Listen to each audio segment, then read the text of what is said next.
Somewhere in the middle of downtown Flagstaff, there's a hotel that's been standing since 1927. It's seen movie stars, bank robbers, Route 66 travelers, and a few guests who never left, and behind one of its many doors is a room so haunted, they erased it from the hotel's history. No plaque, no number, no guess. But that doesn't mean it's empty. This is Creepy Coffees. I'm Eddie Ravenscar, and tonight we're talking about a room you can walk past without realizing, but it might be watching you.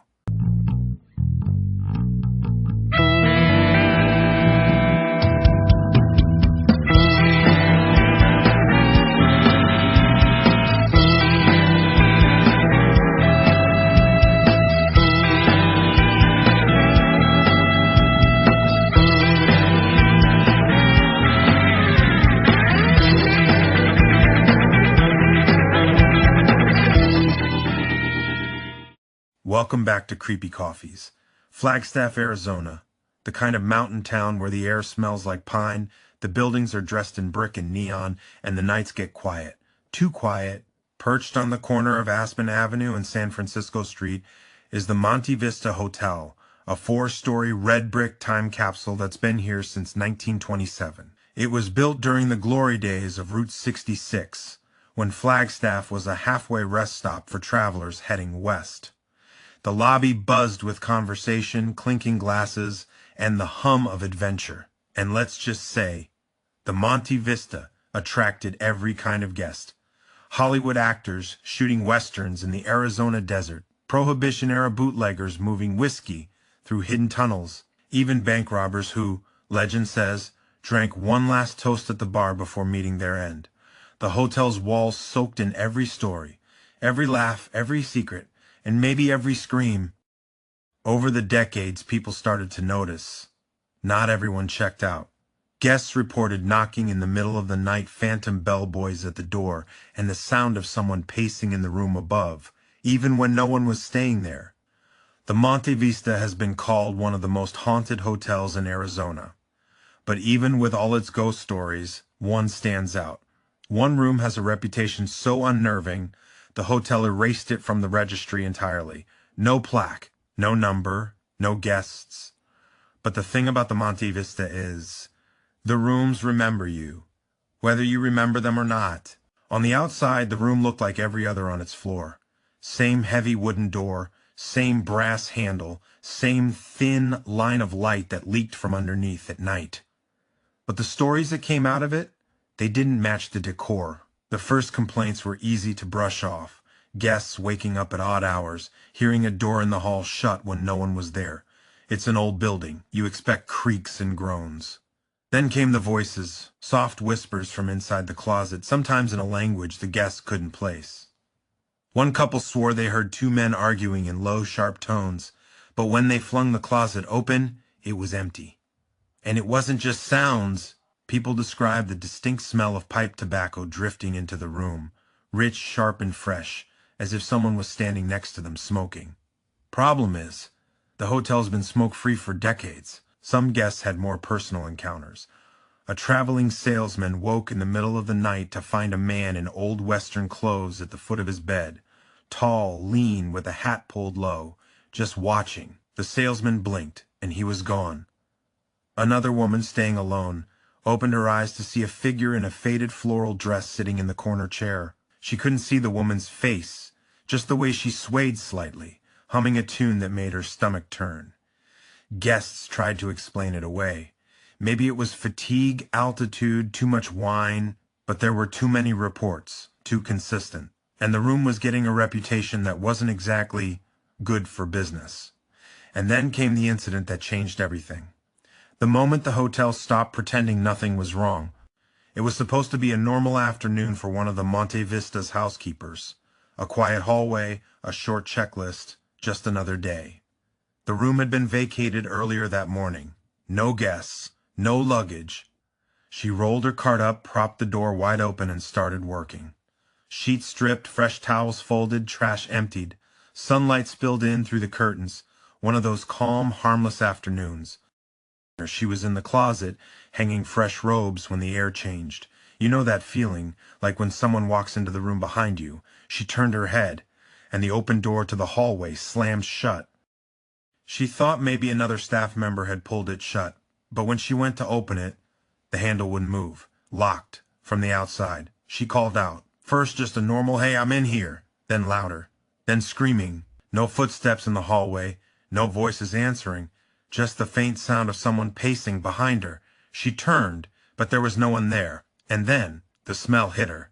Pipe tobacco, strong enough to burn her nose. She backed into the door and pounded until her hands hurt. After what felt like hours, though it was maybe minutes, another staff member forced it open. She bolted out into the hallway and refused to ever step foot in that room again. That was the day the number came down. No more guests, no more housekeeping. The room became just another blank door in the hallway, except to the ones who know where to look.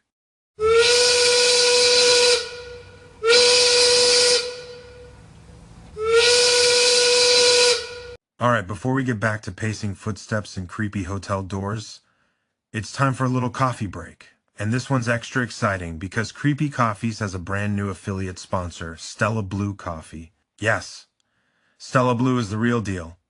We've been taste testing their roasts all week, and I've got to say, this is really good coffee. I went with their medium roast this morning, and it's so smooth. No bitterness, just this warm, nutty flavor that makes you want to sip slow. Meanwhile, I'm over here with their dark roast, bold, chocolatey, with this subtle caramel finish that just lingers. Perfect for late-night editing sessions, or, staying awake in a haunted hallway. Exactly. And the best part? You can try it for yourself and save some money.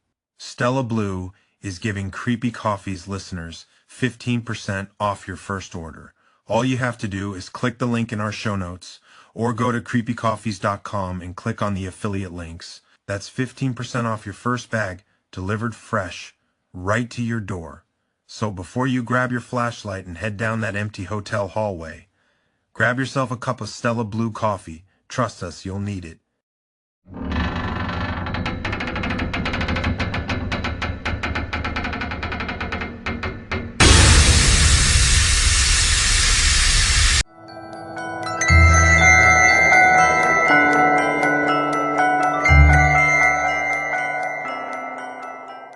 Welcome back. All right. We're here, third floor. It's after midnight. Most of the guests are asleep. This hallway's longer than it looks in daylight. You ever notice how the air feels heavier in old hotels? Like every breath's been breathed 1,000 times before. Every door has a number, polished brass that catches the dim yellow light. Except, halfway down, there's one that's different. There it is. No plaque, no number, just a door. And it's strange. The wood looks darker, almost stained, like it soaked up something over the years. As we approached the door, we started to hear distant voices and a scratching sound. With each step, it's getting louder and louder. Oddly, it's coming from inside, or maybe the walls. Standing here in front of the door with no number, hearing voices and scratching sounds, I have to ask myself, whose bright idea was this, and how did I get volunteered to be the fool again? The knob, it's cold. Ice cold. I was cautious, but had to grab it to verify. All of a sudden, it felt as if a brisk wind came up the hallway and ran up my back.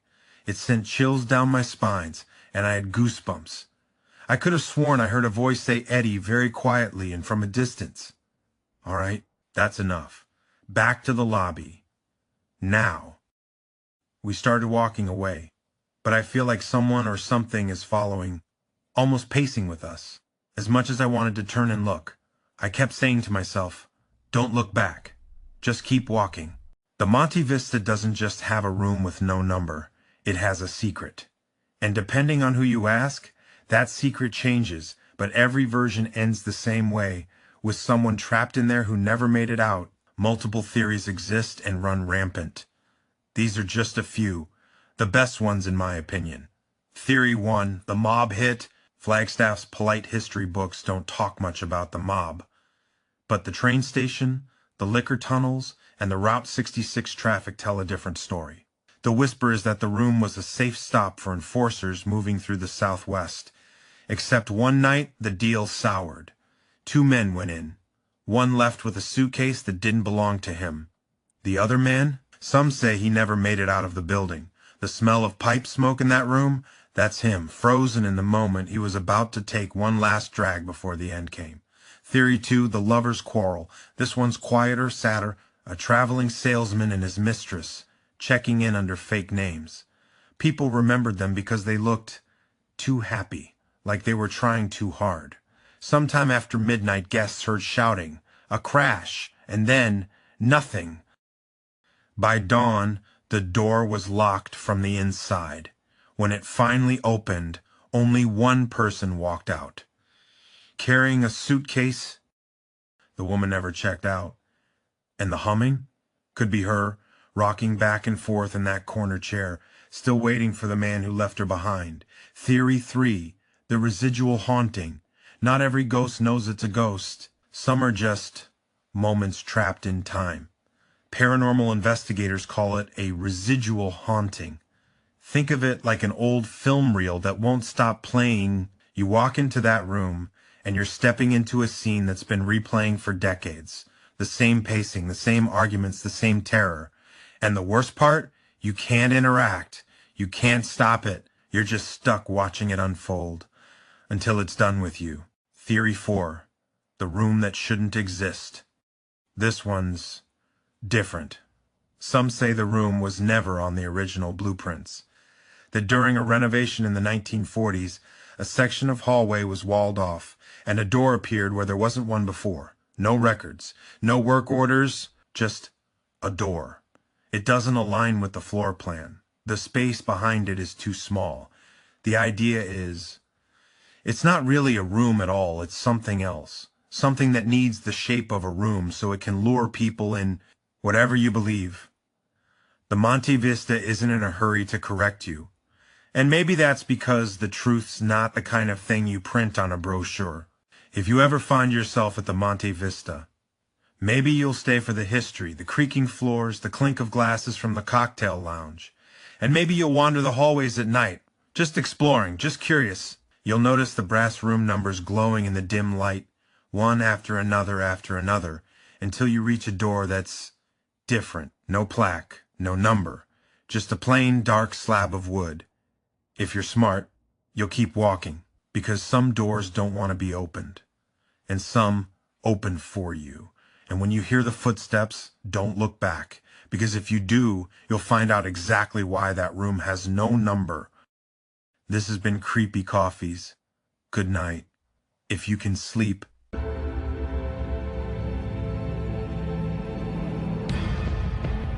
Thanks for joining us tonight on Creepy Coffees. We explore the dark corners, so you don't have to go alone. And if this case chilled you like it chilled us, give us a follow, drop a review, and share the show with someone who loves a mystery. Grab your merch, check out our haunted coffee reviews, and explore our ghost hunting adventures at creepycoffees.com. We're also on Instagram, YouTube, Facebook, and TikTok. Come say hi. We're always brewing up something new and exciting. Because whether it's a cold case or a cup of coffee left untouched, some stories are meant to linger. And remember, every ghost story deserves a good cup of coffee. And as always, be good to each other and stay creepy.